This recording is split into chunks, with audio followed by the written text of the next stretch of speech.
மறந்து விட்டீர்களா? ஒரு இடம் கூட உங்களுக்கு நாடாளுமன்றத்தில் கிடைக்கல.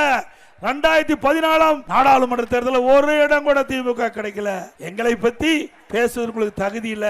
பல இடைத்தேர்தல் 2011 2021 பல இடைத்தேர்தல் தமிழகத்தில் நடைபெற்றது. அப்பொழுது கூட உங்களால் வெற்றி பெற முடியல. உள்ளாட்சி தேர்தல் வெற்றி பெற முடியல. கூட்டுறவு சங்க தேர்தல் 98% தமிழகத்தில் வெற்றி பெற்று நாங்க வலிமையாக அமைத்தோம்.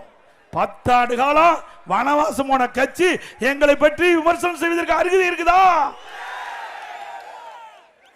ஏதோ ஒரு 5 ஆண்டு காலம் தப்பி தவறி உங்களுக்கு ஒரு வாய்ப்பு கிடைச்சிட்டு இதை பயன்படுத்தி ஒரு நல்ல ஆட்சி கொடுப்பான்னு மக்கள் எதிர்பார்த்து தான் உங்களுக்கு வாக்களிச்சாங்க. நீங்க கவர்ச்சிகரமா 2021 சட்டமன்ற பொது தேர்தலில் அதிகமான வாக்குறுதிகளை அள்ளி தந்தீங்க. 525 அறிவிப்புகள் திராவிட முன்னேற்ற கழக தேர்தல் அறிக்கையில் இடம்பெற்றது 2021 அன்று. அப்பொழுது ஸ்டாலின் எதிர்க்கட்சி தலைவராக இருந்தார். அந்த காலகட்டத்தில் மக்களை ஏமாற்றி கவர்ச்சிகரமாக பேசி நிறைவேற்ற முடியாத திட்டங்கள் எல்லாம் அறிவிக்கப்பட்டு வாக்குகளை பெற்று ஆட்சிக்கு வந்த திமுக கொடுக்கப்பட்ட வாக்குறுதியை உங்களால் நிறைவேற்ற முடிஞ்சதா?